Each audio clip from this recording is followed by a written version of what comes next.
अलंकापुरी पुण्यभूमी पवित्र, तिथे नांदतो ज्ञान राजा सुपात्र. तया आठविता महापुण्य राशी, नमस्कार माझा सद्गुरु ज्ञानेश्वरासी.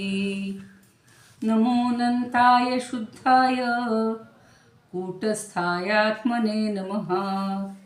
प्रेमांबुधिविहाराय ज्ञानराजाय ते नमः. माधुर्यरसकल्लोला शिवशक्तिस्वरूपिणीं, अमृतानुभवार्थाय वंदे ज्ञानेशनंदिनीं. ज्ञानदेव गुरु ज्ञानदेव तारू, उतरिलत पहिलं पारू ज्ञानदेव. ज्ञानदेव माता ज्ञानदेव पिता, तोडील भव व्यथा ज्ञानदेव. ज्ञानदेव माझे सोय रे धाय रे, जीवलग निर्धारे ज्ञानदेव. सेना म्हणे माझा ज्ञानदेव निधान, दाविली निज खूण ज्ञानदेवे. ज्ञानियांचा राजा गुरु महाराव, म्हणती ज्ञानदेव तुम्हा ऐसे. मज पामरासी काय थोरपण, पायीची वहाण पायी बरी. ब्रह्मादिक जेथे तुम्हा ओळंगणे, इतर तुलने काय पुढे. तुका म्हणे नेणो युक्तीची आखोली, म्हणून ठेविली पायी डोई. म्हणून ठेविली पायी डोई. ज्ञानियांचा राजा गुरु महाराव, म्हणती ज्ञानदेव तुम्हा ऐसे.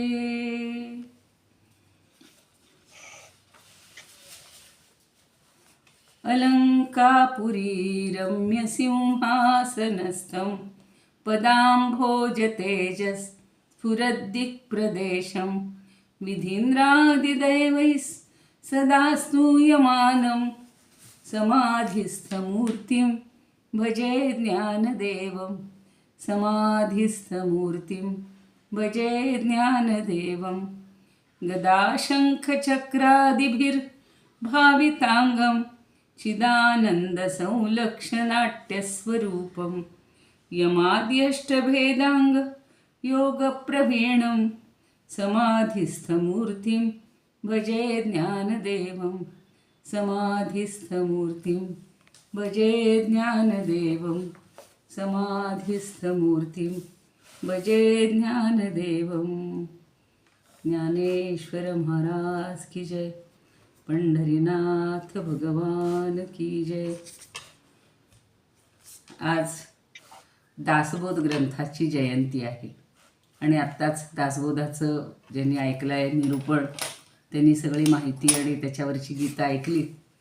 पण आपले सुद्धा परात्पर गुरु श्री समर्थ आहेत आणि त्यांनी शिवथरघळीमध्ये बसून जो दासबोध ग्रंथ लिहिला, तर त्या दासबोधाचं आपण हे करूया, त्यालाही वंदन करूया. आणि समर्थांनी रचलेलं आहे आपल्यावर. असे जसे ज्ञानदेवांनी उपकार केलेले आहेत, तसेच त्यांचे पण आपल्यावर खूप उपकार आहेत. तर त्यांचे 1-2-3 श्लोक म्हणूया, त्यांची प्रार्थना करूया आणि मग आजच्या जो आपण नवीन प्रकरण सुरू करतो आहे सच्चिदानंद, तर ते प्रकरण सुरू करूया. यो जातो मरुदंशजो क्षितितले, संबोधयन् सज्जनान् ग्रंथयो रचयन् सुपुण्यजनकं. श्रीदासबोधाभिधं यः कीर्त्या पठनेन सर्वविदुषां, स्वान्तापहारी सदा सोऽयं मुक्तिकरक्षितौ विजयते. श्रीरामदासो गुरुः. शुकासारिखे पूर्णवैराग्य जाचे, वसिष्ठा परिज्ञान योगेश्वराचे. कवी वाल्मिका सारिखा मान्य ऐसा, नमस्कार माझा सद्गुरू रामदासा. मला वाटते अंतरी त्वा वसावे, तुझ्या दासबोधासी त्वा बोध व्हावे. अपत्यापरी पाववी प्रेमग्रासा, महाराज या सद्गुरू रामदासा. ब्रह्मानंदं परमसुखदं केवलं ज्ञानमूर्तिं, द्वन्द्वातीतं गगनसदृशं तत्त्वमस्यादिलक्ष्यम्. एकं नित्यं विमलमचलं सर्वधी साक्षिभूतं, भावातीतं त्रिगुणरहितं सद्गुरुं तं नमामि. मला वाटते अंतरी त्वा वसावे, तुझ्या दासबोधासी त्वा बोध व्हावे. अपत्यापरी पाववी प्रेमग्रासा, महाराज या सद्गुरू रामदासा. जय जय रघुवीर समर्थ. सर्वांच्या हृदयस्थ परमात्म्याला वंदन करूया. पंढरीनाथांना, निवृत्तीनाथांना, श्री ज्ञानदेवांना,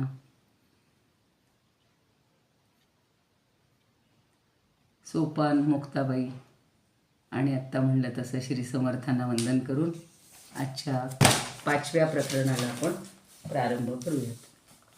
काल थोडीशी पार्श्वभूमी सांगितलेली होती आणि सच्चिदानंद पदत्रय विवरण. विवरण म्हणजे ज्याचं गुरुस्तवन मधलं म्हणायचं ना उभी कोणती गुरुस्तवन मधली एक हो ओवी हो घ्यायची हो ना. हो हो हो वाचा. म्हणा म्हणा म्हणा म्हणा. हा. बरोबर आठवण केली. ओवी बरं क्रमांक झालं. 4. हां जयाचेनी अपाग पाते, बंद मोक्षपणे आते, भेटे जानतया जाणते जयापाची. हां या ओवीमध्ये सद्गुरूंच्या कृपादृष्टीचे महत्व सांगितले आहे. हां ही कृपादृष्टी शिष्यावरून फिरली की त्याच्यामध्ये काया पालट होतो व त्याला मोक्ष प्राप्ती होते. तो बंधमुक्त होतो. मंद सुगंधासारखे जे स्वरूप जाणून घ्यायचे आहे ते त्याच्याकडे अलगद येते. ज्ञेयच ज्ञानाला भेटते. ज्ञाता, ज्ञेय व ज्ञान यांचा त्रिवेणी संगम होतो. सद्गुरू आपली ओळख आपल्याला देतात, म्हणजे आपल्याला आत्मस्वरूपाची ओळख होते. आपल्या शिष्यासमोर ते आरशासारखे उभे राहतात. सद्गुरूंच्या कृपा प्रसादाने आपले स्वरूप पाहू शकतो. ही ओळख पटली की विश्वाकडून जाणून घ्यायची इच्छाच राहत नाही. सद्गुरूंची कृपा दृष्टी झाली की ज्ञेयाचा प्रवास संपतो आणि ज्ञेयच ज्ञाता होतो. जय श्रीराम. छान छान. आपल्याला आत्ता 2 सद्गुरूंचा लाभ झालेला आहे.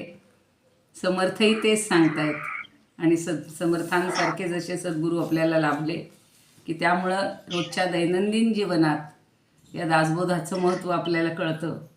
तसं सद्गुरूंची कृपादृष्टी हे एक महत्त्वाचा आपल्या आयुष्यातला टप्पा असतो. आणि सद्गुरू वाचूनी सापडेना सोय असं आपण त्यांनी म्हटलेलंच आहे समर्थांनी. तसं आत्मस्वरूपाची ओळख करून देणारं म्हणजे तुझं आहे तुझं पाशी परी तू जागा चुकलाशी. तशाच त्या अर्थी त्यांनी म्हणले की भेटे जाणतया जाणते जयापाशी. एकदा भेटल्यानंतर आपलं हे जाणते पण आपल्याला समजतं आणि सद्गुरूमध्येच शिष्य आपलं रूप हे न्याहाळू लागतो. ताईंनी खूप छान सांगितलेलं आहे, आठवण करून दिली आणि सुंदर. उद्या आता अनुराधाताई 5वी ओवी. हां ताई जय श्री कृष्ण. जय श्री कृष्ण. अपाग पाते म्हणजे काय? काय काय काय पहिलं जयाचेनी अपाग पाते म्हणजे कृपा दृष्टी का? दृष्टी. अच्छा अच्छा. कृपा दृष्टी. बरं धन्यवाद अपाग पाते म्हणजे कृपा दृष्टी. धन्यवाद ताई. बघा सगळी आता सगळेजण आपल्यात तयार व्हायला लागलेले आहेत आणि हळूहळू अभ्यास एकदाही झालं की सद्गुरूंची कृपादृष्टी लाभली की आपल्याला सगळं लगेच बंधातनं आपण मोक्षाकडे जातो. आपल्याला क्षणात मोक्ष मिळण्याची संधी प्राप्त होते. आणि तो अचानकपणे मिळतो, म्हणजे आपल्याला कळतही नाही, आपल्याला इतकी सद्गुरूंची कृपा आणि श्रेष्ठत्व सांगितलेले. आता आपण पहिल्या ओवीपासून सुरुवात करूया. काल थोडीशी प्रस्तावना केलेली होती आणि मागच्या प्रकरणाचा आपण आढावा घेतला. सच्चिदानंद पदत्रय विवरण असं या प्रकरणाचं नाव आहे. आपण नेहमी सच्चिदानंद सच्चिदानंद असे लोक म्हणत असतात आणि मग त्यामुळे अशी काही व्यक्ती आहे की काय असं वाटत असतं. पण हे सगळं परमात्म्याचंच वर्णन असतं. सत, चित आणि आनंद. पहिली ओवी अशी आहे. सत्ता प्रकाश सुख याती ही ती उणे लेख, जैसे विखपणेची विख विखा नाही. काल मी म्हणलं तसं पहिल्याच ओवीमध्ये छान दृष्टांत दिलेला आहे. पुन्हा एकदा वाचूया. सत्ता प्रकाश सुख याती ही ती उणे लेख, सत्ता प्रकाश सुख याती ही ती उणे लेख, जैसे विखपणेची विख विखा नाही, जैसे विखपणेची विख विखा नाही, जैसे विखपणेची विख विखा नाही. नेहमी यजुर्वेदामध्ये शच्या ठिकाणी ख वापरला जातो. असे जे मंत्र म्हणतात ना तिथे खचा उच्चार. तसंच ज्ञानदेवांच्या एकूणच ह्याच्यामध्ये मला जो जाणवतो तर त्यांनी पण विष ऐवजी विख ख हा शब्द नेहमी म्हणजे अक्षराचा प्रयोग केलेला आहे. तर सत्ता प्रकाश सुख याती ही ती उणे लेख, जैसे विखपणेची विख विखा नाही. आता प्रत्येकाने याच्यामध्ये आपल्याला काय काय सांगितलेलं आहे ते पाहायचे. विख म्हणजे विष एवढं लक्षात ठेवा. सत्ता म्हणजे अस्तित्व, प्रकाश म्हणजे प्रकाश आणि सुख, या तीन गोष्टी. तीही उणे, उणे म्हणजे कमीपणा. लेख जैसे लेख म्हणजे या पृथ्वी तलावर आपण आता मागच्या याच्यात जे उदाहरण पाहिलं तर या 5व्या अध्यायात आता महत्त्वाचा जो विचार सांगतायत तो म्हणजे परमात्म्याचं वर्णन करताना सच्चित आनंद या 3 अवस्थांचा वेध घेतलेला आहे. आणि जसं काल ती लेख म्हणजे काय सांगितलं? हा लेख म्हणजे काय विख सांगितलं? म्हणजे विष विष विष.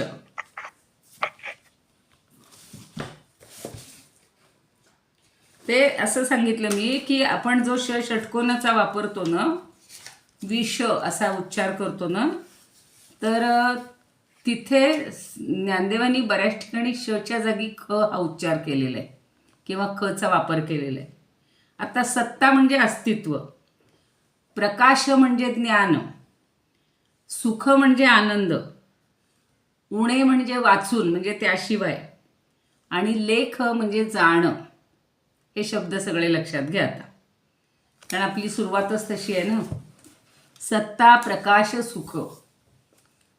मग अशी मी सांगितलं की सत्ता म्हणजे अस्तित्व. आपल्याला जी याची सत्ता त्याची सत्ता राजसत्ता, ती सत्ता अर्थात ते अस्तित्वाच्या दृष्टीनंच वापरलेलं असतं की याची सत्ता चालू आहे म्हणजे त्याचं आता अस्तित्व चालू आहे. विशिष्ट काय म्हणू आपण, पंथ नाही पण विशिष्ट गटाचं विशिष्टेचं. पण इथे मात्र आपल्याला परमार्थामध्ये परमात्म्याची सत्ता म्हणजे अस्तित्व. प्रकाश म्हणजे ज्ञान आणि सुख म्हणजे आनंद. म्हणून काय म्हणले, या तिही ती उणे लेख. लेख म्हणजे जाणं, म्हणजे या तिन्ही शिवाय जे आहे ते सगळं उणं आहे. म्हणजे सत्ता सुख आणि आनंद किंवा सत्ता ज्ञान आणि आनंद या तिन्हींशिवाय जे काही आहे ते सगळं उणं आहे. म्हणजे ज्याला आपण म्हणतो ना शून्य आहे त्याशिवाय सगळं. प्रकाश म्हणजे काय सांगितलं? ज्ञान ज्ञान. नेहमी आपण प्रकाशाचा अर्थ ज्ञान असाच घेतलाय बघा आत्तापर्यंत बऱ्याच वेळेला. प्रकाश हा ज्ञानाचं प्रतीक असतो म्हणून नेहमी प्रकाश शब्द वापरतात, सारखा ज्ञान शब्द वापरतच नाहीत. आणि तम म्हणजे अंधार जसा अर्थ असतो तसं तम म्हणजे अज्ञान. प्रकाश म्हणलं की ज्ञान आणि तम म्हणलं की अज्ञान. आता इथे त्यांनी तमचा काही उल्लेख नाही केलेला, पण ज्ञान म्हणजे प्रकाश, एवढं लक्षात ठेवायचं. आणि विख म्हणजे विष, आणि विखा नाही म्हणजे विषाला नाही. विखपणेची विख, विखा नाही. आता ही अर्थ आपण समजून घेऊया जरा सगळ्याचा. बाकी महत्त्वाचे शब्द सगळ्यांना समजले असतील. त्याचं थोडंसं हे पण बघू, काय अन्वय बघा. सत्ता प्रकाश सुख या तिही किंवा व या तिही उणे लेख जैसे विख विषपणेची विखा नाही. फार काही फरक नाही आहे. जैसे विखपणाचे किंवा विषपणेची विखा नाही, तो विष आणि विख दोन्ही एकच अर्थी आहे. आता विष हे काय आहे आपल्याला माहिती आहे. म्हणजे आहारामध्ये सुद्धा चुकून अगदी पंचपक्वान्नाचं जेवण दिले आणि त्याच्यामध्ये अगदी नकळत अंशाचाही अंश, थेंबाचाही कण जरी मिसळला गेला आणि तुमच्या पुढं भुकेल्या पोटी सगळं अन्न आणून दिलं, एवढं छान पंचपक्वान्नाचं सोन्याच्या थाळीमध्ये, रुपयाच्या थाळीमध्ये आणून दिलं, आणि तुम्ही आता अगदी ताव मारायला घेणार, नैवेद्य दाखवून घास घेणार, तेवढ्यात कोणतरी आपला प्रिय मित्र किंवा जवळची व्यक्ती येऊन सांगते की अहो याच्यामध्ये कणभर विष टाकलेले. मग ते पंचपक्वान्न असू की सोन्याच्या थाळीमध्ये असू, आपण खाऊ का एवढं मला सांगा. नाही खाऊ शकत, स्पर्शसुद्धा करू शकत नाही. एखादा म्हणतो विषाची परीक्षा घ्यायची आहे, घेतो मी, खातो, काय व्हायचं असेल ते, मी मरून जाईन पण माझी आत्ता भूक भागेल, इतका भुकेनं ग्रासलेला माणूस करतो. तर आता विष हे अमृत नाही हे नक्की माहिती आहे. आणि विषपणेची विख म्हणजे ते जे विष आहे त्याला त्याच्या ठिकाणी नाश करण्याचा जो स्वभाव आहे तो दुसऱ्या ठिकाणी नाही, पण विषाला काही विष मारू शकत नाही. म्हणून त्यांनी काय म्हणले, विषपणेची विख विखा नाही. विखा नाही म्हणजे विषाला नाही.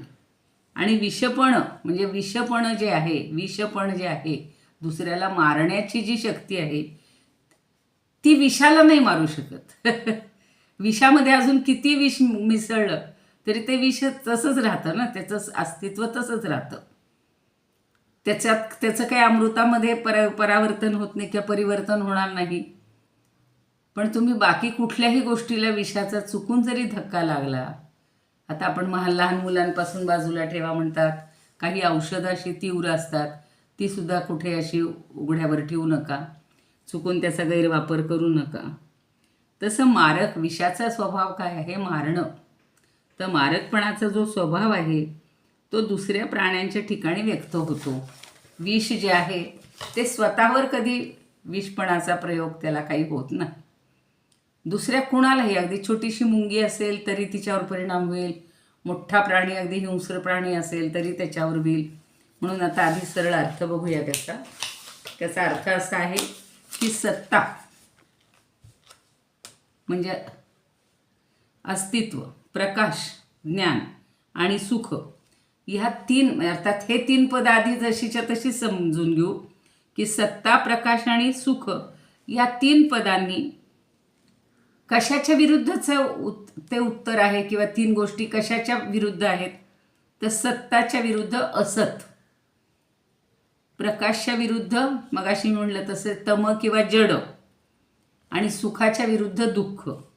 या तीन गोष्टींचं उणेपण म्हणून जे त्यांनी म्हणलेले या तिही ती उणे लेख, या तिन्ही गोष्टी ह्या त्याच्या विरुद्ध जे आहे हे असत, जड आणि दुःख, या प्रतियोगींचा किंवा विरुद्ध गोष्टींचा उणे म्हणजे त्या ठिकाणी अभाव आहे. या तिही ती उणे लेख, त्याच्यासाठी उदाहरण दिलं. काय उदाहरण दिलं की जैसे विखपणेची विख, जसं विष हे दुसऱ्याचं नाशक असतं, दुसऱ्याला नाश करणारं असतं, त्या दृष्टीनं ते विख आहे, म्हणजे ते विष आहे. विखपणेनी विख म्हणजे दुसऱ्याला मारणारं म्हणून ते विष आहे. विखा नाही, पण विषासाठी ते मारत नाही, म्हणजेच ते विष कधी स्वतःचा नाश करीत नाही किंवा विषाकरता विष नाही. त्याप्रमाणे सत्ता, प्रकाश आणि सुख या तीन पदांनी की या 3 पदांची वाच्यता ही ब्रह्माच्या ठिकाणी आहे. म्हणजे हे 3 पदार्थ म्हणजे पद, ही 3 पदं ब्रह्माच्या ठिकाणी लागू पडतात. पण ती ब्रह्मासाठी नाही आहेत, तर असत, जड आणि दुःख यांच्या विरुद्ध अभाव असण्याचा किंवा सांगण्यात त्या पदाचं तात्पर्य आहे. म्हणजे त्याच्या विरुद्ध जे पद आहेत, असत म्हणजे ज्याला सत्ता नाही ते, प्रकाश त्याच्या विरुद्ध तिने जड किंवा अचेतन हा अर्थ घेतला आहे, आणि सुखच्या विरुद्ध दुःख. तर ह्या 3 गोष्टी हे त्याच्या विरुद्ध आहेत आणि त्या गोष्टींचा इथे अभाव आहे ते सांगण्यासाठी हे 3 शब्द वापरतात: सच्चित आनंद किंवा सत्ता, प्रकाश आणि सुख. आता या 5व्या प्रकरणाला प्रारंभ झालेला आहे आणि 4थ्या प्रकरणामध्ये शेवटी जे सांगितलेलं होतं की आत्मा हा, म्हणजे एकूणच सगळ्या त्या अध्यायात म्हणा का प्रकरणामध्ये, आत्मा हा ज्ञान आणि अज्ञानाच्या पलीकडं आहे. ज्ञानातीत, अतीत म्हणजे पलीकडं असं सांगितलं आहे. आणि आता या प्रकरणात ती वस्तू म्हणजेच ते परब्रह्म, ती ब्रह्मवस्तू ही कशी आहे? सच्चित आनंद स्वरूप आहे. पण त्याला सच्चिदानंद असंही, म्हणजे तसंच वाचक कुणाला म्हणतात? जो वाच्यार्थ देतो त्याला वाचक असं शब्द म्हणतात. वाचक शब्द कुणाला म्हटलं जातं? ज्याच्यातून वाच्यार्थ मिळतो, तो ज्याच्यातून लक्षार्थ मिळतो त्याला लाक्षणिक शब्द, तोच शब्द लाक्षणिक होतो बरं का. आणि ज्याच्यातून व्यंग्यार्थ मिळतो तो व्यंजक. असे 3 अर्थ असतात. तुम्ही कुठेतरी ऐकले असतील, लहानपणापासून शिकले असाल, डिग्रीला असाल तर तिथे हे 3 शब्द नेहमी वापरले जातात. त्याच्यासाठी मी नंतर एक उदाहरण सांगेन. आत्ता फक्त वाचक म्हणजे वाच्यार्थ देणारा. घट म्हणलं की ते काय, माठ घ्या, मडकं म्हणा, जे म्हणाल ते, तो त्याचा वाच्यार्थ. म्हणजे घट हा शब्द वाचक आहे किंवा माठ हा शब्द वाचक आहे. मग याच्यातून काय सांगायचं? ह्या 3 गोष्टी, सत्ता, प्रकाश आणि सुख, याच्यातून आता आपल्याला पहिली 4 प्रकरणं आपण कशासाठी शिकलो, थोडासा मागोवा घ्यायचा. पहिलं प्रकरण शिवशक्ती समावेशन, ते कशासाठी शिकलो आपण? एकरूपता शिकलो, भेदाभेद सगळा विसरून गेलो आणि त्या उद्देशानं आपलं चित्त शुद्ध झालं. आपल्या मनामध्ये द्वंद्व असेल, विकल्प असतील तर आपलं मन कधीही शुद्ध असत नाही. पण एकदा मन स्वच्छ झालं की मग पुढची पायरी आपल्याला घेता येते. आणि म्हणून पहिलं प्रकरण शिवशक्ती समावेशन हे आपल्याला चित्तशुद्धीसाठी त्यांनी, ज्ञानदेवांनी लिहिलेलं होतं. आता दुसरं प्रकरण गुरूंचं होतं. त्याच्यातून काय द्यायचं होता उपदेश आपल्याला? की ज्ञान होण्यासाठी गुरूंची आवश्यकता आहे. सगळ्या ग्रंथांचा सार तेच असतं. सगळे म्हणतात की कसं मिळवायचं हे ज्ञान? म्हणून सगळे म्हणतात की गुरुविण नाही तुझ्या आधार. तर गुरूंचं म्हणून आपल्याला त्याच्यामध्ये महत्त्व सांगितलेलं होतं. आता तिसरं प्रकरण काय होतं? वाचारंभण, वाचारूढ परिहार. म्हणजे वाणींचीही तिथे गरज नसते हे समजून द्यायचं होतं, म्हणून तिसरं प्रकरण आलेलं होतं. आणि झालेलं जे ज्ञान आहे ते सगळं सोडून द्यायचं. म्हणजे आपण जी बाकीची व्यवहारातली ज्ञानं आहेत ती सोडून द्यायची आणि फक्त परमात्म्याचंच चिंतन करायचे. यासाठी तिसरं प्रकरण आहे. आणि आपण 4थं प्रकरण शिकलो की ज्ञानातीत स्वयंप्रकाश वस्तू आहे हे सांगण्यासाठी 4थं प्रकरण आलेलं आहे. त्याच्यासाठी बौद्धांचं विचार सांगितला. अनेक काहीच नाही म्हणणारे, आत्मतत्व नाहीच म्हणणारे, ब्रह्म नाहीच म्हणणारे, त्याच्यासाठी कितीतरी दृष्टांत काल आपण पाहिले. की सुगंध काही आपल्याला दिसत नाही पण सुगंध आहे हे आपण मान्य करतो. अशी जी उदाहरणं सांगितली ती. तर हे 4थं प्रकरण झालेलं आहे. आणि आता 5व्या प्रकरणामध्ये सच्चिदानंद पदत्रय विवरण, त्या 3 पदांचं विवरण आपल्याला शिकायचे. तर सच्चिदानंद पद ही नेहमी आत्म्यासाठी वाचक आहेत असं आपण म्हणतो, पण या प्रकरणामध्ये ती पदं त्याच्यासाठी नाहीतच हे समजावून देणार आहेत. मला तर हा एक धक्काच बसलाय खरं सांगायचं तर, की नेहमी आपण सच्चित आनंद स्वरूप असं नेहमी परमात्म्याला एक लावत असतो विशेषण, सगळेजण सांगत असतात. मग खरं तर आपण काय म्हणतो, सच्चिदानंद स्वरूप आत्मा आहे. पण आत्मवस्तू जी आहे ती सच्चिदानंद स्वरूप नाही. म्हणजे आत्मा सच्चिदानंद स्वरूप आहे, पण आत्मवस्तू सच्चिदानंद रूप आहे असं म्हणता येत नाही. कारण का, की ही तिन्ही पदं वेगळी आहेत. वेगळी राहिली तर तो वाच्यवाचकपणाचा भेद होईल. म्हणजे 3 लक्षात गोष्टी ठेवायच्यात. आता त्या कशा ठेवायच्या ते आपण पुढच्या ह्याच्यात बघूया.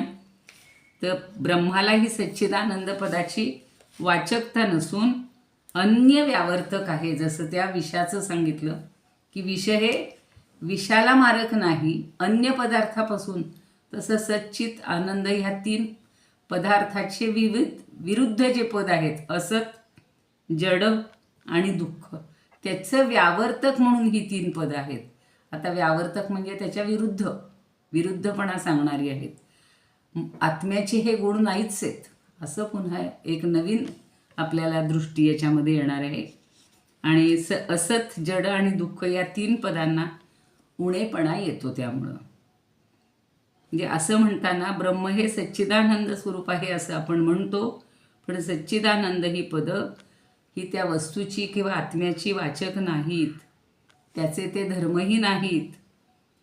किंवा घट, कुंभ, कलश ही जी 3 पदं जशी पर्यायी आहेत, तसे सच्चिदानंद ही 3 पदं पर्यायी आहेत असंही नाही. कारण सतचा जो अर्थ आहे तो चितचा नाही, आणि चितचा जो अर्थ आहे तो आनंदचा नाही. म्हणजे ती समानार्थी पण नाही 3 पदं. सत म्हणजे अबाधितपणा सिद्ध करतो. सत म्हणजे काय, की जे असत नाही ते. बघा, समजा आपण मिरची घेतली, मला आता एकदम डोळ्यासमोर आपलं एक काहीतरी उदाहरण आलं, मिरची. मग मिरची हा शब्द काय आहे किंवा ही वस्तू काय आहे, तर ती बटाटा नाही, टोमॅटो नाही, अमुक नाही. आणि मिरची म्हणलं की आपल्या डोळ्यासमोर फक्त तिचा तिखटपणा हा डोळ्यासमोर येत असतो.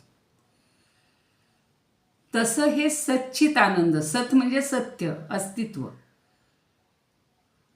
पण सच्च्या विरुद्ध काय, असत आहे. म्हणजे सत ही गोष्ट असत नाही म्हणून सत वापरायचं. जड म्हणजे ज्याच्यामध्ये चैतन्यत्व नाही, चैतन्य नाही, ते जड. म्हणजे जड नाही म्हणून ते चेतन आहे. आणि आनंद त्याच्या विरुद्ध दुःख, तर जिथं दुःख नाही म्हणून ते आनंद. असे 3 शब्द वापरलेले आहेत. 3 शब्द वेगळेच आहेत, तिघांचेही अर्थ वेगळे आहेत. सत म्हणजे सत्ता, चित म्हणजे चैतन्य, आणि सुख म्हणजे आनंद.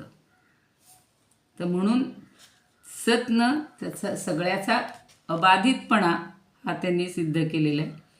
चितनं स्वयंप्रकाशत्व सिद्ध केलं आहे, आणि आनंदपदानं त्याचं प्रेमास्पद सिद्ध केलं आहे. म्हणजे अत्यंत प्रेम, जिथं प्रेमच आहे तिथं द्वेष नाही, दुःख नाही, काही नाही. म्हणून या 3 पदात पर्याय आहे किंवा त्या 3 पुनरुक्तीचा दोष आहे असं नाही, की 3 पदं वेगळीच आहेत. एवढं लक्षात ठेवा. आत्ता जास्त खोलात जायला नको. खूप विवरण त्यांनी दिलेलं आहे की ही 3 पदं एकमेकाशी पोषक आहेत, पूरक आहेत. म्हणजे सद्रूप म्हणलं, फक्त अस्तित्व म्हणलं ब्रह्माला, किंवा ज्ञानरूप फक्त म्हणलं, फक्त आनंदरूप म्हणलं, तर काय होईल, ब्रह्म जडरूप आणि दुःखरूप ठरेल. म्हणून 3 गोष्टी तिघांच्या विरुद्ध सांगितलेल्या आहेत. फक्त ज्ञानरूप मानलं तर मग तिथे सद्रूप आणि आनंदरूप मानलं नाही तर ब्रह्मामध्ये अनित्यता येईल. इतकं त्यांनी खोलात सांगितलेलं. आनंद नाही सांगितलं तर दुःखरूप होईल. म्हणून सारखं ते सच्चित आनंद असे आपण पहिल्यापासून ते 3 पदं वापरत असतो परमात्म्याला किंवा आत्म्याला. म्हणून फक्त आनंदरूप म्हणलं तर सत आणि चित लक्षात येणार नाही. म्हणून 3ही पदं एकमेकाला पोषक आहेत, एवढं लक्षात ठेवा. म्हणलं तर त्याची आवश्यकता आहे, म्हणलं तर त्याची आवश्यकता नाही. या ब्रह्माची सत्ता सगळीकडं आहे म्हणून फक्त सत म्हणलं तर चाललं असतं, पण नुसती सत्ता नाही तर त्याच्यामध्ये चैतन्य आहे. आणि सगळे जे बाकीचे नैयायिक वगैरे जे आहेत, मागच्या याच्यात आपण पाहिले की काही काहींनी सगळी त्याच्यावर विधानं केलेली आहेत. मग हे सत्य नाहीच आहे, मग याला मानताच येणार नाही वगैरे वगैरे. म्हणून ब्रह्मवस्तूचीही वाचक आहेत, म्हणजे त्याच्यातून फक्त वाच्यार्थ मिळतो असं नसून ती तिहींच्या विरुद्ध आहेत. असत, जड आणि दुःख यांचा निषेध करण्यासाठी, त्यांचा उणेपणा दाखवण्यासाठी ही 3 पदं वापरलेली आहेत. परमात्मा सच्चिदानंद रूप आहे. ही 3 पदं परमात्म्याच्या ठिकाणी का चालत नाहीत हे सांगण्यासाठी एक दृष्टांत दिला, आणि तो म्हणजे विषाचा. की विषामध्ये विषत्व असतं, ते इतरांना मारक असतं.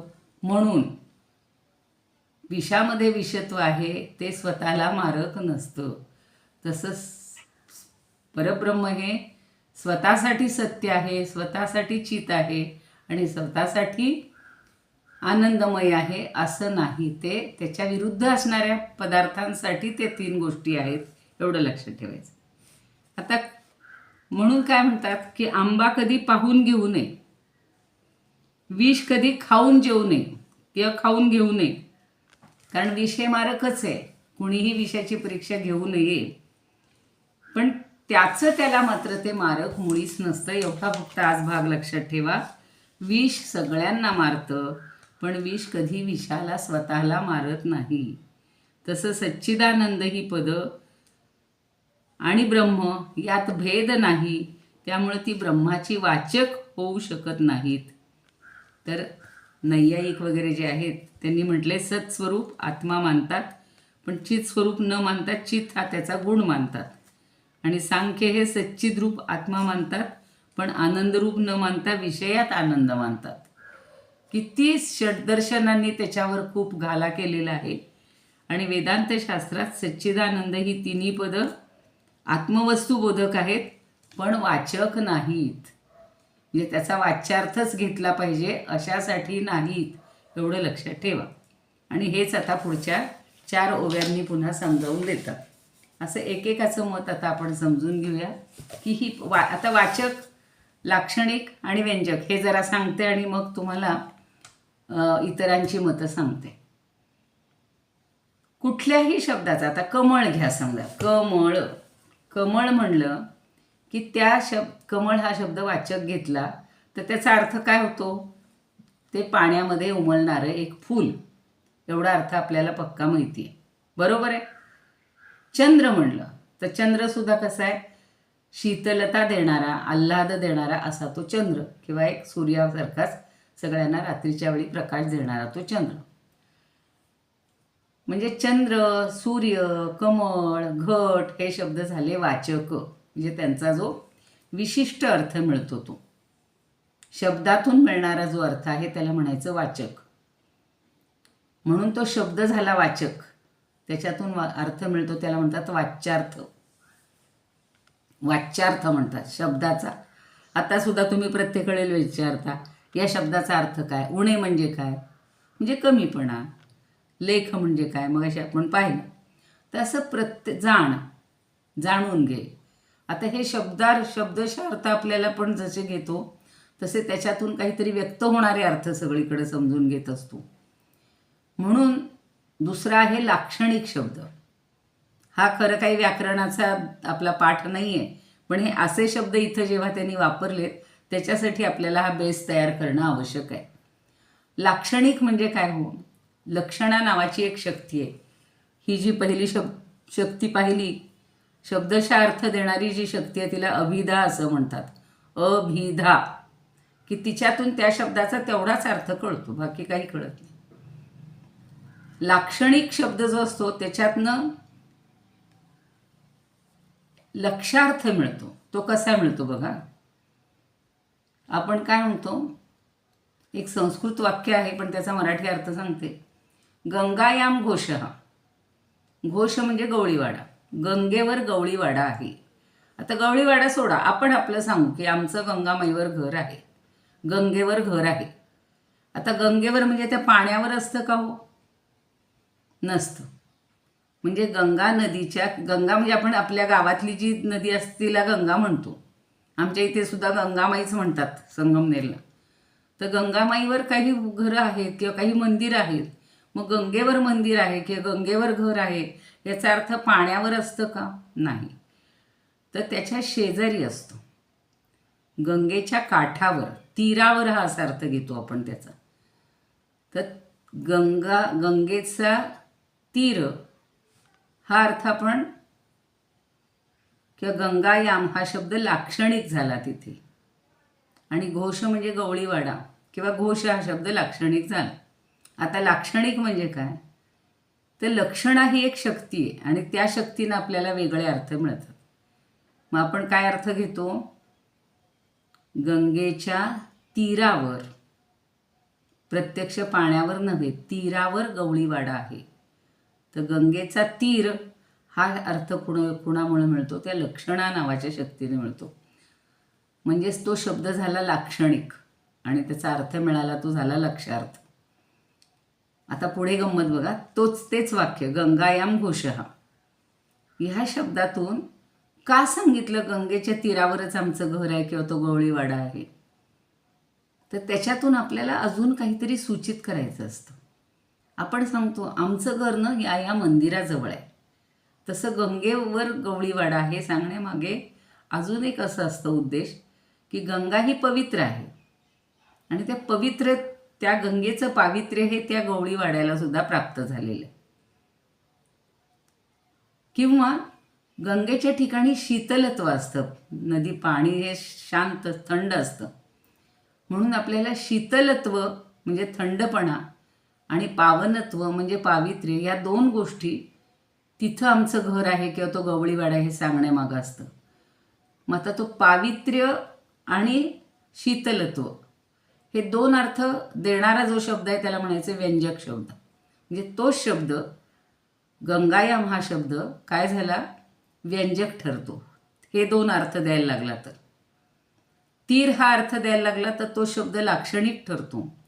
आणि गंगा म्हणजे फक्त नदी असा अर्थ घेतला तर तो शब्द वाचक ठरतो. तसं इथे सच्चित आनंद हे शब्द वाचक आहेत असं समजू नका.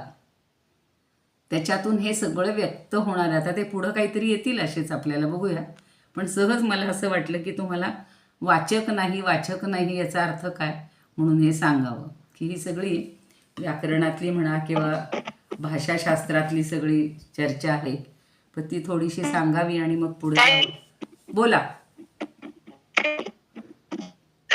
बोला ना.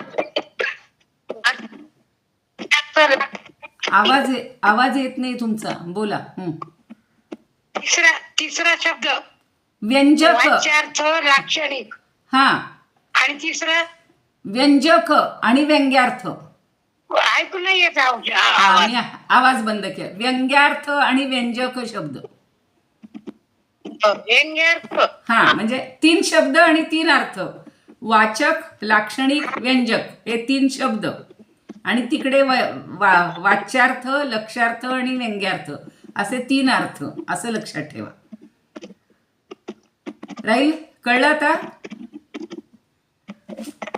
हा, म्हणजे वाच्यार्थ मिळण्यासाठी जो शब्द असतो त्याला वाचक म्हणायचं, लक्षार्थ मिळण्यासाठी जो शब्द आहे त्याला लाक्षणिक म्हणायचं आणि व्यंग्यार्थ मिळण्यासाठी जो शब्द आहे त्याला व्यंजक म्हणायचं. आणि हे असे गूढ अर्थ आपल्याला नेहमी मिळत असतात. गूढ अर्थ किंवा लपलेला अर्थ शोधण्याचा जेव्हा मनुष्य प्रयत्न करतो तेव्हा तो व्यंजक किंवा व्यंग्यार्थ आपल्याला शोधण्याची एक सवय लागते. आणि मग आपण कुणाकडेही जरी गेलो तरी एकदम काही जर एखादं वाक्य बोललं तर सरळ असतं, त्याला खरं काही म्हणायचं नसतं की आज मी नुसता फुकट आहे, म्हणजे मी रिकाम आहे. पण म्हणजे याचा अर्थ रोज हा काहीतरी उद्योग करतो. आपण असे वेगवेगळे अर्थ घेतो की नाही, ते सगळे व्यंग्यार्थ आणि वगैरे असतात. आता मी चांगला फक्त सांगितलं की गंगेवर गवळीवाडा आहे सांगण्याचा उद्देश त्या गंगेचं पावित्र्य माझ्या गवळीवाड्याला आहे त्या गंगेमुळे शीतलता असते, आम्हाला फॅन लावावे लागत नाहीत. लोक काय म्हणतात, आम्ही आता मुंबईच्या लोकांना, समुद्र तीरावरच्या लोकांना, आणि आपण जे खेड्यात राहतो, नदी काठी असणारी घरं किंवा नदीकाठी असणारं गाव, आता जे नाशिकला राहतात त्यांना ते आठवेल की आपण गोदावरीच्या काठावर आहोत, आपल्याला जास्त गरमी होत नाही, पण थंडी पण जास्त वाजते. असे फायदे आणि तोटे दोन्ही असतात की नाही. तर तसं हे आहे. तसं आता ह्या सच्चित आनंद ह्या शब्दातून ते इतरांपेक्षा वेगळं आहे एवढं सांगणं फक्त काम आहे. इतर म्हणजे काय, त्याच्या विरुद्ध जे शब्द आहेत ते असत, त्यानंतर जड आणि दुःख, याच्यापेक्षा हे वेगळं आहे.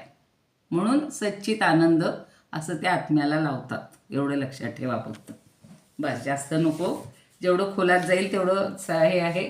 आणि प्रत्येकानं वेगवेगळ्या पद्धतीने ते पुन्हा समजावून दिलेलं आहे. आता पहिल्यांदा आपल्याला प्रत्येक गोष्ट बघा, कुठलीही गोष्ट बघा, आपण जगात समजा आपण परगावीच गेलो, एखाद्या ट्रिपला गेलो, एखाद्या तीर्थक्षेत्राला गेलो, तरीसुद्धा तिथे ज्या ज्या गोष्टी बघतो त्या अगदी सत्य आहेत असं वाटतं का नाही, त्या पहिल्या असत आहे ते लक्षात येतं की एवढं सगळी सोय केली. बघा, त्या मागच्या वर्षी कुंभमेळा, महाकुंभाच्या वेळेला किती राहण्याच्या व्यवस्था केलेल्या होत्या, तिथं राहण्यासाठी लागणाऱ्या सोयींच्या व्यवस्था केलेल्या होत्या. आणि तो मेळा संपला, कुंभमेळा संपला, महाकुंभ संपला की ते सगळं काढून टाकलं गेलं. याचाच अर्थ ते चिरंतन होतं का हो? महाकुंभ आहे म्हणून त्या कायम राहिल्या का सोयी? नाही. म्हणजेच त्या असतच होत्या. म्हणजे परमात्म्याला जेव्हा सत म्हणतात तेव्हा बाकीच्या गोष्टी असत आहेत हे आपल्या लक्षात येतं पहिलं. परमात्म्याला चित म्हणतात म्हणजे बाकीच्या सगळ्या जड आहेत हे आपल्या लक्षात येतं. आणि परमात्म्याला सुख म्हणजे आनंददायक म्हणतात, म्हणजेच बाकीच्या सगळ्या गोष्टी दुःखदायक आहेत हे आपल्या लक्षात येतं. आणि ते लक्षात येण्यासाठी हे 3 शब्द वापरलेले आहेत, सच्चित आनंद. पण खरं परमात्मा तसा नाही आहे, कारण परमात्मा हा सगळ्या शब्दांच्या पलीकडे आहे ना, त्याचं वर्णनच काही करता येत नाही आपल्याला समजण्यासाठी. म्हणून हे 3 शब्द वापरले जातात, एवढंच लक्षात ठेवा. कारण फक्त सत म्हणलं तर मग त्याचं चैतन्य दिसणार नाही, फक्त चित म्हणलं तर सत्य आणि दुःख सुख समजणार नाही, फक्त सुख घेतलं तर सत आणि चित समजणार नाही. म्हणून 3 गोष्टी आपण एकत्रित बोलत असतो. पण परमात्मा तसा नाही, कारण विषाच्या ठिकाणी विषपणा आहे हे विषाला माहिती नसतं आणि ते त्याला लागूही पडत नाही. तसं परमात्म्याच्या ठिकाणी ह्या 3 गोष्टी आहेत, या त्याला लावायची गरजच नाही आहे. ते आहे आहे आहे. जसं आपण कालच्या प्रकरणात पाहिलं की त्याचं अस्तित्व आहे, त्याचं ज्ञान म्हणजे ज्ञान, बाकी दुसरं काही तिथं अज्ञानाचा समावेश होऊच शकत नाही, अज्ञान घ्यायचंच नाही. आणि मग हे त्यांनी विषावरून उदाहरण दिलं की विष हे स्वतःला मारक नसतं, इतरांसाठी असतं. म्हणजे मारक शब्दाच्या विरुद्ध जे चांगलं आहे त्याच्या विरुद्ध हे विष आहे, एवढं लक्षात ठेवायचं. म्हणून ते म्हणतात की आनंद हे जेव्हा पाहतो त्यावेळेला दुःख स्वरूप आणून मग तो दुःखरूप जिथं नाही तो आनंद, म्हणजे जे नाही तेच दाखवण्यासाठी हे 3 शब्द वापरले. सच्चित आनंद ह्या कल्पना मगाशी म्हणलं तसं असत, जड आणि दुःखरूप यांच्या सापेक्ष आहेत, यांच्या दृष्टीनं ते वेगळं आहे. आता असतच्या ठिकाणी कल्पना मनामध्ये येते, म्हणजे जिथं सत स्वरूप जिथं नाही, जे असत आहे त्याच्या विरुद्ध हे आहे. चित्त म्हणजे जिथं जड, जड म्हणजे ज्याच्यात चैतन्य नाही त्याला जड म्हणायचं. कधीही जड असा उच्चार करायचा नाही का, जड म्हणजे वजनाला जड नाही, जड असंच नेहमी म्हणायचं. तर जडाची कल्पना मनात घेऊन जे जड नाही ते चित आहे, येते लक्षात. जड नाही ते चित आहे. आणि आनंद म्हटल्यानंतर जिथे दुःख नाही ते आनंद रूप आहे, तो आनंदमय. म्हणून प्रथम असत, जड आणि दुःख स्वरूपाच्या कल्पना घेऊन पाहायच्या. त्या कल्पनांवर सच्चित आनंद शब्दांनी त्याचं ब्रह्माचं वर्णन करायचं. आणि मग हा शब्द नेहमी सापेक्ष असतो. याच्या मनानं असं आहे, त्याच्या मनाने तसं आहे. म्हणून त्या शब्दाचा जो अर्थ आहे त्याच्या विरुद्ध किंवा रहितपणावर उठतो. म्हणून शब्द नेहमी तुलनात्मक वापरतो. बघा, एखादा आपण काय म्हणतो, हा फार उंच आहे, म्हणजे कोणतरी त्यांच्या घरात बुटकं असतं म्हणून आपण म्हणतो हा फार उंच आहे. म्हणजे हा बुटका नाही किंवा त्याचा भाऊ बुटका आहे आणि हा उंच आहे हे दाखवण्यासाठी आपण हा फार उंच आहे म्हणतो.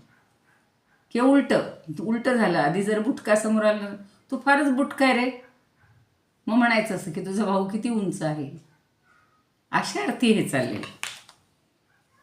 म्हणजे दुसऱ्या कोणत्याही असतपणाशी तुलना करून मग हे सत ठरवलेलं असतं.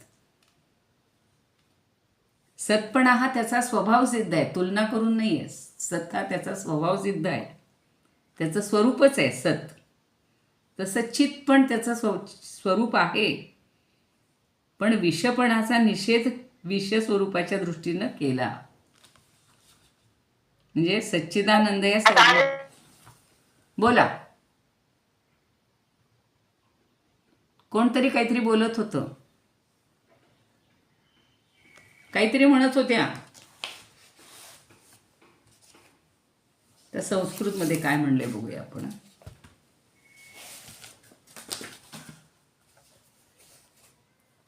काहीतरी बोलल्या, मला आवाज येत नाही. फारच अवघड आहे.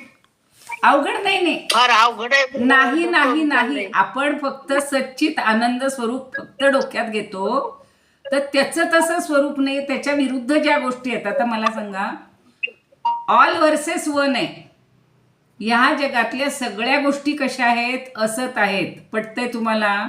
एवढ्या 3 गोष्टी समजून घ्या. सगळ्या गोष्टी असत म्हणजे काय, कायम टिकणाऱ्या नाहीत. येतंय लक्षात? चित म्हणजे काय, या सगळ्या जड आहेत. या सगळ्या त्याच्यामध्ये आत्मतत्व आहे म्हणून त्याला आपल्याला काहीतरी आकार रंग रूप असते. चैतन्यच नसेल तर बाकी सगळ्या जड आहेत. आणि सगळ्या वस्तू, तुम्ही कितीही महागडातली महाग वस्तू आणा. आता ते पोरग बघा, आमचं काल परवा नातू, त्याचं नाटक चाललंय, नाटकाची प्रॅक्टिस चालली, आणि पहाटे मित्राकडे गेलाय आणि काय म्हणायचं, आईस्क्रीम, महागडं आईस्क्रीम आणि कुठलं तरी त्याने ज्यूस काय पिऊन आलाय आणि 3 दिवस आजारी पडलाय. समजून घ्या, या सगळ्या वस्तू महागड्या सुद्धा दुःखकारकच आहेत. पटतंय का? इतर गोष्टींच्या दृष्टीने हे दुःखकारक आहे का? नाही, ते आनंदकारक आहे. परब्रह्माच्या ठिकाणी फक्त आनंद आहे, फक्त आनंद आहे. बाकी सगळ्या गोष्टी नष्ट होणाऱ्या आहेत म्हणून त्या असत आहेत. फक्त परब्रह्म सत आहे. कायमचं चैतन्य, कायमचं अस्तित्व आहे, त्याला सत्ता आहे. आणि दुःख नाही, बाकी सगळ्यातून दुःख आहे. तुम्ही जास्ती कुठली गोष्ट खा, जास्ती पहा, जास्ती ऐका, जास्ती स्पर्श करा, 4ही गोष्टींपासून आपल्याला दुःखच असतं. पण परब्रह्मापासून असं कुठलंही दुःख नाही. म्हणून त्याला दुःख नाही, त्याला फक्त सुख म्हणले. एकमेव सुख निधान आहे. पण 3ही गोष्टी त्याच्याजवळ आहेत असं का म्हटलं तर त्या बाकीच्या ठिकाणी नाही, ते समजावून देण्यासाठी हे सांगितले. इतकं सांगायची गरज नाही तुम्हाला, फक्त एका 2 ओळीत अर्थ सांगितला तरी बास आहे. तुम्हाला अगदी थोडक्यात अर्थ कसा घ्यायचा तोही सांगून देते. पण सगळ्यांनी जी चर्चा केलेली आहे विद्वानांनी, ती थोडीशी आपल्याला माहिती असावी. आपण आता एका वेगळ्या टप्प्यावर आलेले आहोत, एका वेगळ्या ह्याच्यावर आलेले आहोत. म्हणून आता उदाहरणं पाहिली ना की तुम्हाला ती लक्षात येतील. उद्यापासून सगळी उदाहरणं पाहिजे. सत्ता, प्रकाश आणि सुख हे 3 शब्द असत, जड आणि दुःख या 3चे प्रतियोगी आहेत, म्हणजे विरोधी आहेत. जसं विषपणानेच असल्यामुळे ते स्वतःला विष होत नाही, एवढाच अर्थ आहे. एवढा अर्थ सांगितला असता तर तुम्हाला कळला असता का, सांगा तुम्ही. म्हणून इतकी सगळी चर्चा त्याच्यावर करायची. आणि हे सगळं श्रुतीनं म्हणजे वेदानं सांगितलेलं आहे. हे 3 शब्द परमात्म्याचे प्रतिपादन करत नसून या 3 असत, जड आणि दुःख याच्या प्रतिस्पर्धी किंवा प्रतियोगी म्हणजे विरुद्ध आहेत एवढंच सांगायचं. आपण म्हणतो सच्चिदानंद परमात्मा आहे, असं नाही. तो का आहे की हे बाकी सगळे त्याच्या विरुद्ध आहेत म्हणून.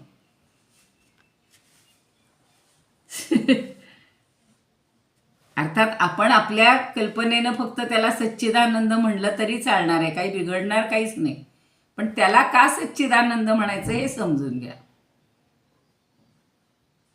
आणि फक्तच तेवढंच रूप आहे असं नाही, तो चिरंतन आहे. त्याला सुख लावायचं कारण नाही. त्याचं ज्ञान झालं की आपल्याला सुख आहे. त्याचं ज्ञान झालं की आपण चैतन्य रूप होणार आहे किंवा आपण त्याच्याशी एकरूप होऊन जाणार आहे. आणि आपण परब्रह्मच जर झालो, आपण जर ब्रह्मरूप झालो तर या विश्वातलं काही आपल्याला आड येणार नाही आहे, दुःखाचं काही भाग येणार नाही, असत्य व्हायचं कारण नाही. कारण एकमेव तत्व फक्त असं आहे की ते चिरंतन आहे. एवढंच फक्त लक्षात ठेवायचं आहे. अवघड आहे वगैरे नाही. आता पुढची उदाहरणं आहेत ना, ती पुढची उदाहरणं पाहिली की लगेच लक्षात येईल. फक्त आज जरा हा बेस तयार करून ठेवला की आपण लक्षात ठेवा.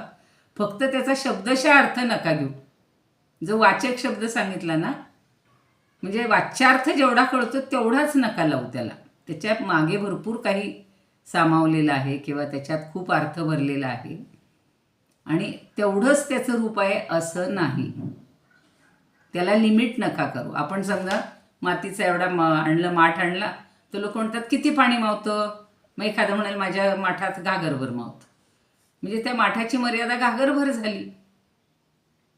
पण आपण त्याच्यात दिवसात 4 वेळा लावतो. पहिलं पाणी संपलं की पुन्हा टाकतो. म्हणजे तो फक्त घागरी एवढाच आहे का? नाही, तो 10 घागरीचाही होऊ शकतो.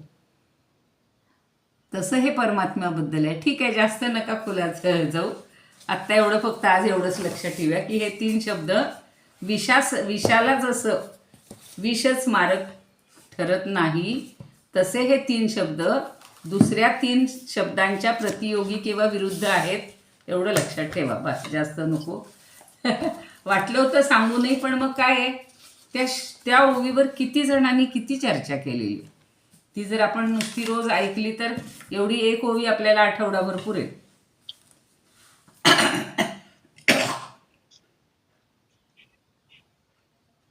कळलं का काही? का फारच गुंतागुंत वाटली?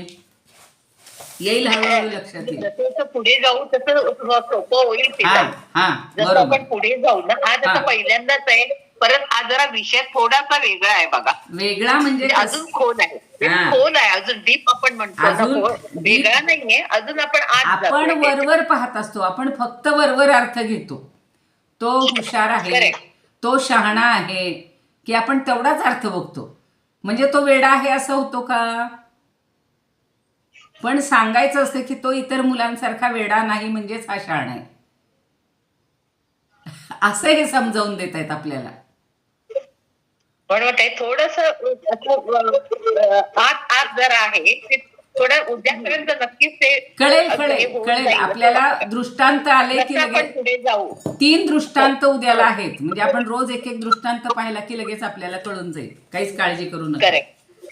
नाही, खरं तुम्ही सांगणारच आहात की सुरुवातीला सगळं अवघड वाटतं, नंतर सोपं होतं. मग अहो, स्वयंपाक सुद्धा सुरुवातीला अवघडच वाटत होता. आता तुम्हाला अवघड वाटतो का?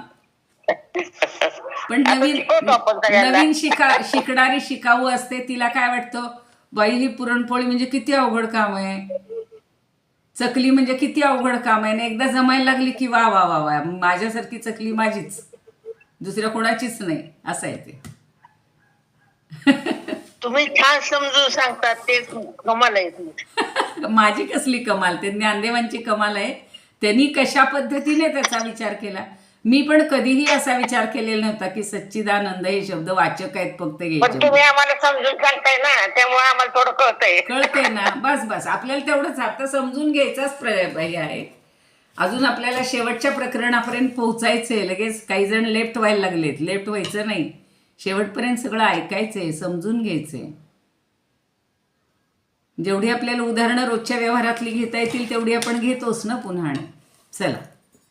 इदमुपकर्तुं भुवनमण्डलं समुदितमिव भास्करं सादरं वन्दे ज्ञानेश्वरं. त्रिभुवनमाता भगवद्गीता लोकमङ्गला लोकविश्रुता लोकहितं सन्ततं ध्यायता येन ज्ञानेश्वरी विरचिता श्रुत्वा प्राकृतगिरं सादरं वन्दे ज्ञानेश्वरं सादरं वन्दे ज्ञानेश्वरं.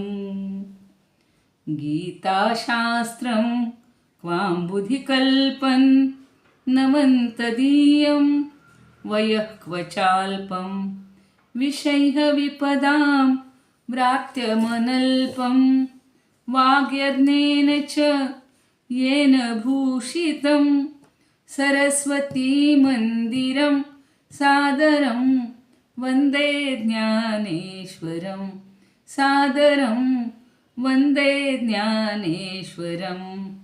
यत्र शारदा कृपाप्रसादः यस्य श्रवणात् परमानन्दः निहितो यत्रामृतनिःस्यन्दः काव्यतत्त्वयोः कृतवन्तं तत् रसायनं मधुरं सादरं वन्दे ज्ञानेश्वरं सादरं वन्दे ज्ञानेश्वरम्.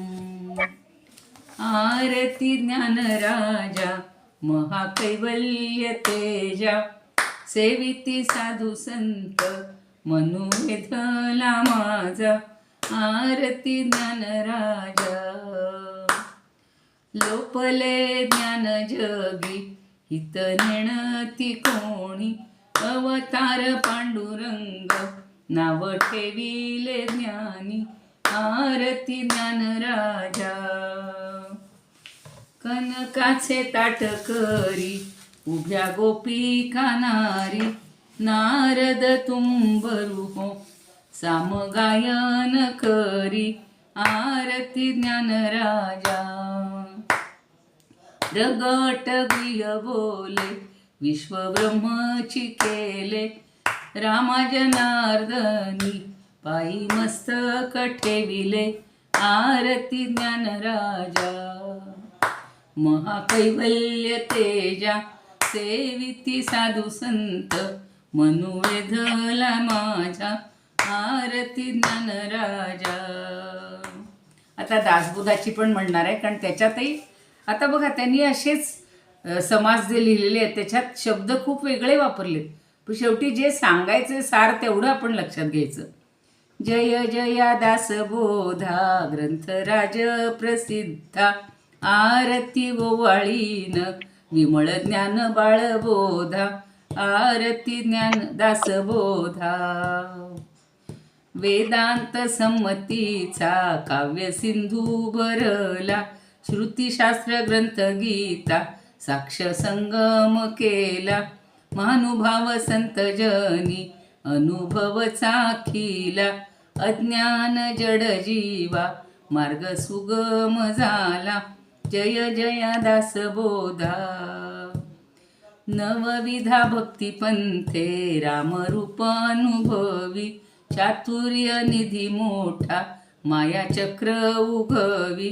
हरिहर हृदयींचे गुह्य प्रगट दावी बद्धची सिद्ध झाले असंख्यात मनवी. जय जया दासबोधा 20 दशकींचा अनुभव जो पाहे नित्य नेमे विवरिता स्वये ब्रह्मची होये. अपार पुण्य गाठी तरी श्रवण लाहे कल्याण लेखकाचे भावगर्भ हृदयी. जय जय दासबोधा ग्रंथराज प्रसिद्धा आरती ओवाळीन विमळ ज्ञान बाळबोधा. आरती दासबोधा. दासबोध तर सुरुवातीला इतका अवघड वाटत होता, आता तो सोपा वाटायला लागला. पहिले शिवशक्ती अवघड वाटत होती, ती आता सोपी झाली. गुरु वाटत होते अवघड, त्याचं आता सोपं करून सांगतायत सगळ्याजणी.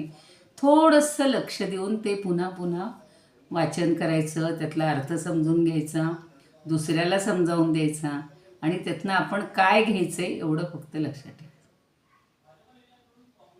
आत्ता मला काहीतरी मगाशी हे दासबोधाचं ऐकता ऐकता मनात आलं होतं की सगळे मोठे मोठे वेद वेदांत सगळे जे ग्रंथ आहेत त्याचं सार या ग्रंथांनी सांगितलेलं आहे. फक्त ते त्यांची सांगण्याची पद्धत प्रत्येकाची वेगळी आहे आणि त्यातनं निष्पन्न काय काढायचं की आपल्याला त्या परब्रह्मापर्यंत भगवंतापर्यंत, परब्रह्म अवघड राहू द्याच, भगवंतापर्यंत पोचायचे. रोजच्या काय म्हणू या रामरगाड्यातून या संसाराच्या सागरातून कसं तरी पार काढायचं, नाही तर डुबून जायचं नाही, बुडून जायचं नाही. त्याच्यामध्ये जर आपण अडकून पडलो तर गटांगळ्या खात बसणार. रोज रोज दुःख अनुभव. मला सांगा एक दिवस तरी सांगा हो 100% 24 तास सगळं सुख मिळालंय असं कुणीतरी हात वर करा की मला मिळतं बाबा, मला रोज 24 तास सुख मिळतं, एक कणभरही दुःख मिळत नाही. सांगा कोणी आहे का? आहे का असं कुणी?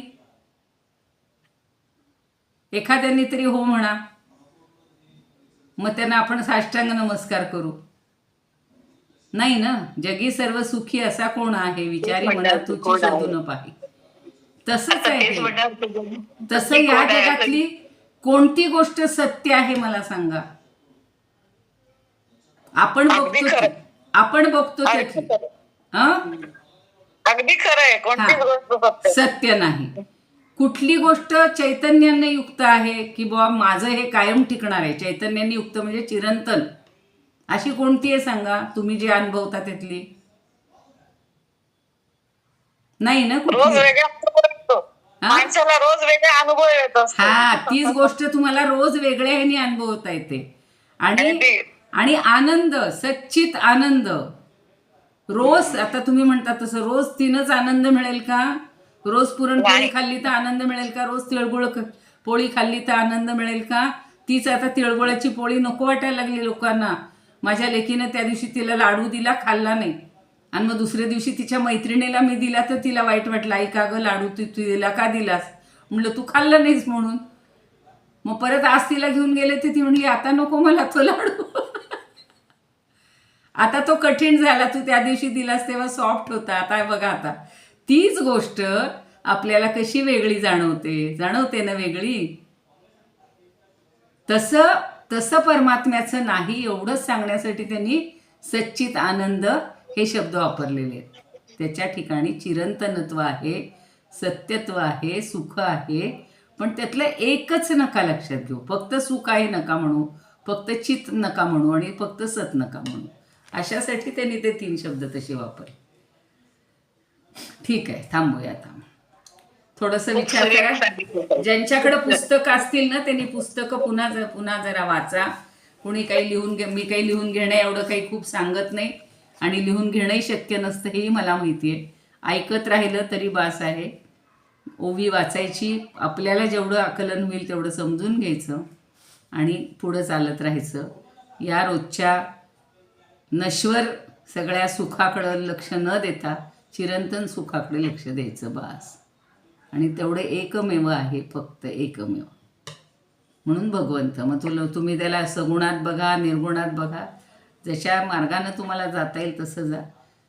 फक्त सतत नाम घ्या बास. तेही सोपं आहे, नाम घ्या. रामदासही सांगतात, कुंदवलेकर महाराजही सांगतात, ज्ञानदेवही सांगतात, नामदेवही सांगतात, एकनाथही सांगतात, सगळे तेच सांगतात की नाम सदा बोलावे बास. बघा ना, आईचं नाव काय येतं? आई म्हणजे आपल्या दृष्टीनं परमात्मा होती. आपण आई असू तर आपण आपल्या पोरांचे देव असतो. आई दुःखाच्या वेळेला कुणाचा शब्द येतो? आई ग. कितीही हे झालं तरी आई ग शब्द येतो. तर ती आई म्हणजे परमात्मा आहे असं समजलं तरी बास आहे. बस चल थांबूया. जय श्री कृष्ण ताई. जय श्री कृष्ण. जय श्री कृष्ण. जय श्री कृष्ण. जय श्री कृष्ण. हा जय श्रीकृष्ण. उद्या जरा पुन्हा ही ओवी वाचून या, ज्यांच्याकडे पुस्तक आहे त्यांनी, आणि मग मला तुम्हीच सांगा. लगेच याच ओवीवर कोणतरी उद्या बोला, म्हणजे मग तुम्हाला कळलंय असं होईल. एकाला कळलं की शीतावरून भाताची परीक्षा, एकाला कळलं की सगळ्यांना कळलं असं होतं मग.